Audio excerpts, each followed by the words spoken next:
Hello and welcome back to Moons and Mist. I have something very exciting today. I want to teach you how to do a pumpkin ward. Here I have a simple styrofoam pumpkin. I think I got this probably at Dollar Tree, but I'm just using this because it's smaller for my desk. It's easier to demonstrate with than an actual full-sized pumpkin. Um, so what we're going to start off with are the things that you need. You need your pumpkin, a white candle, protective herbs of your choosing. You can use just about anything. I'm using elderberries simply because it's what I had on hand. You're going to want a piece of paper. I just used a sticky note, a pen, a fire-safe bowl. This is my cauldron that I use. It is a silver bowl that was given to me when I was a child.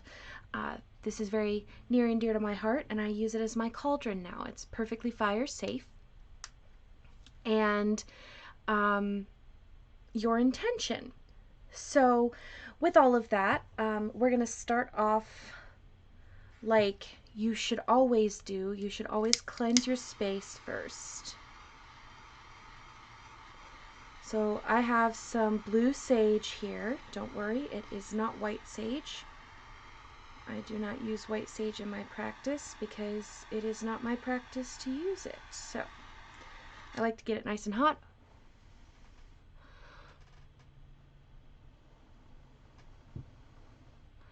Blow on it a little, get the smoke going.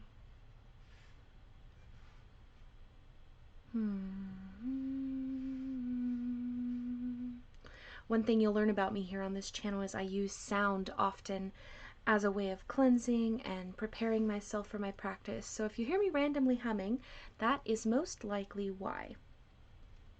Now what we're going to do is we are going to set this up like this so it may continue burning safely. If you do not have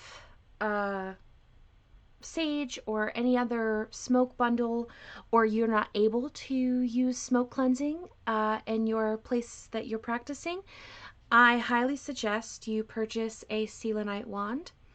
There are thousands of videos out there that can explain to you why this is such an amazing crystal. I'm certain there are a million TikTok videos about it as well, so I'm not going to explain it to you again because I'm a firm believer that we should all do our own research to an extent.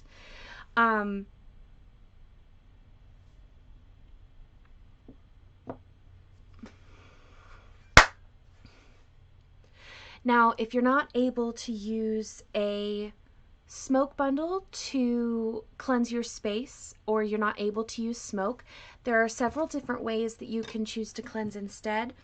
You can use a spray, or you can use a selenite wand and wave it over your space.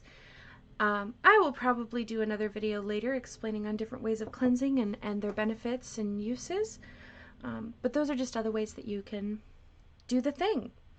So at this point, you're going to want to cast a circle, call your elements if you do that, call the four corners if you do that, call in your angels, your deities, however you choose to do that. You can do that. And I always like to take a moment after that is done to meditate, sit with my spirit guides, and just soak in the energy that is there. Once you've done all of that and you've opened up your working space, we can get to the fun part. So now what you're going to do is you're going to take your pumpkin. Now you can carve it if you want, if it's like close to Halloween or Samhain. You can definitely turn it into a cute little jack-o'-lantern. I am not going to do this. Again, it's styrofoam and we don't need that kind of mess on my desk. So what we're going to start off with is we're going to make sure we have our pumpkin, and then we're going to grab our pen and paper, and you're just simply going to write out your intention. This could be a sigil, your intention, a commandment, however you choose to do it. I'm simply going to write out my intention for my pumpkin.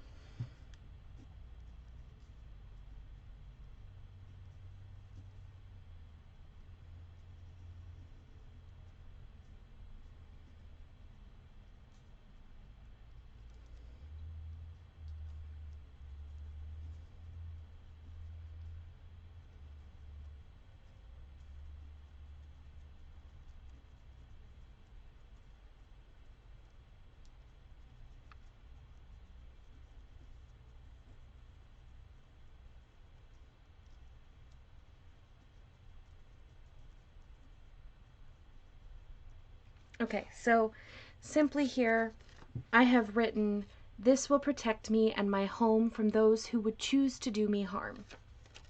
Now, it doesn't have to be something fancy. It doesn't even have to sound poetic.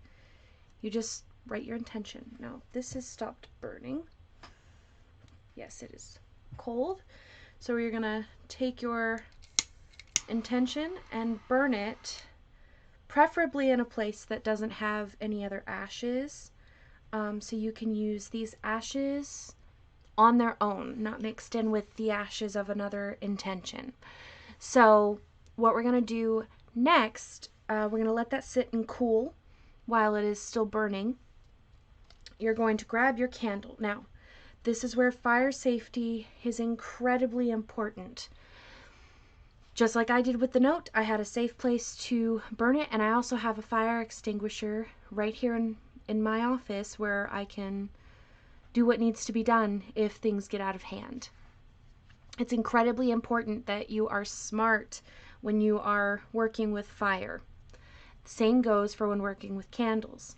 Now, these I found at a Salvation Army. There were old Amish candles that someone had just given away, and I bought, I think, probably,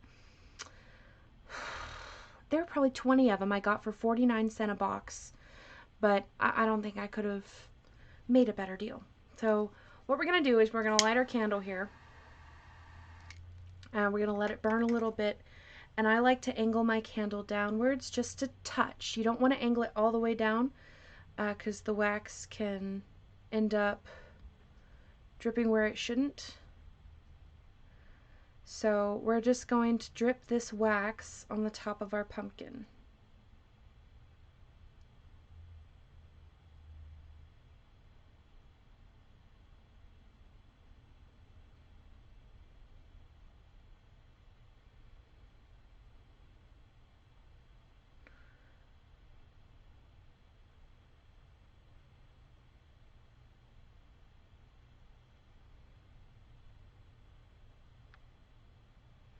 Okay, now I'm going to also set this in my fire safe container while it cools off.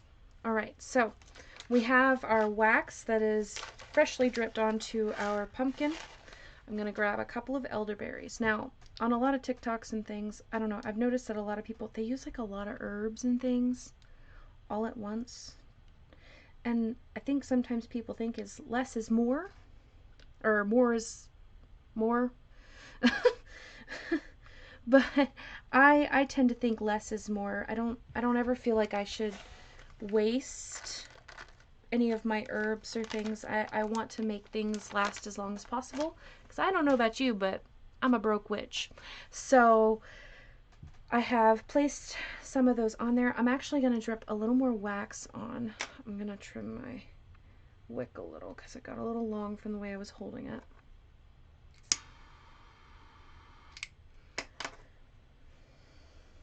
And I'm just going to drip a little more wax just to keep the elderberries from like rolling off my pumpkin. We want them to stay where I've placed them.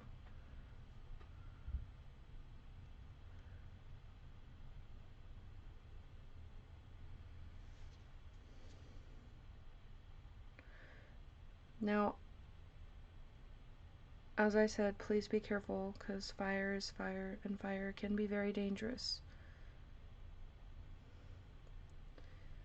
Okay, so what we're going to do after it is all set up with the elderberries, we are simply going to grab our ash and we're going to place it into the wax as well.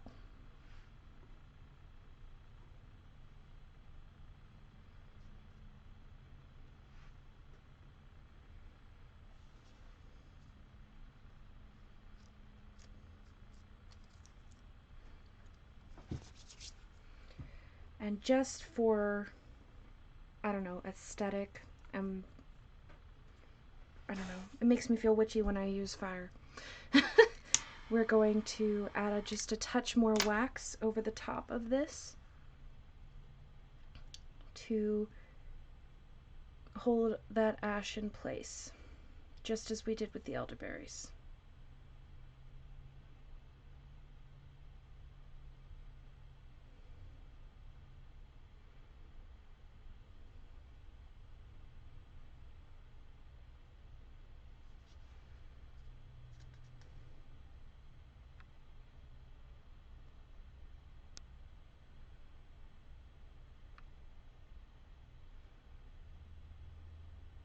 Come on.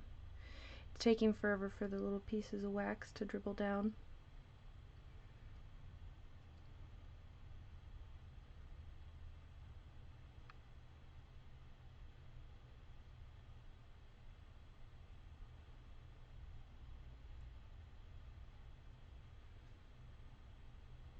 All right. Now that that is done,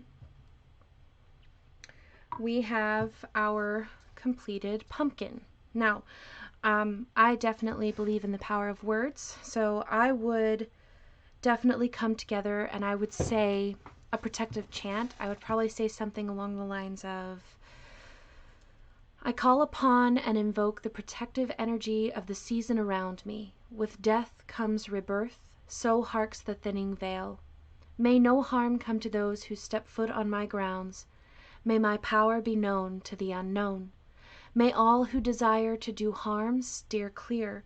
Grant this upon me, as it is willed, so mote it be, with harm to none, not even me. So you can change that up however you'd like, but that's just an example for you. And then once you're done, you could take your pumpkin, you can place it in the front of your home. I think this little guy, I'm going to set him right in my living room. And all of that. Now, this one is not a real pumpkin, as we know, but it's all about intention. However, if you use a real pumpkin, we all know that pumpkins rot after a while, but don't worry, you don't have to do this over and over again. Once the pumpkin is ready to be moved off the porch, just find a place in your yard if you would like, and you can bury it, and it will continue to ward your home. I always suggest that you replace your wards every year, and I always like to do that around this time of year, specifically when it's close to Samhain. I feel I'm at my most strongest, and I also feel that it is also, it's obvious the veil is thinning. There's a lot of power and a lot of empowerment around this time of year. So once you have done that, it's all done. And at this point, you can send away your elements and your guides, angels, deities. You may send them away, ask them to stay if they so choose, and thank them for their time.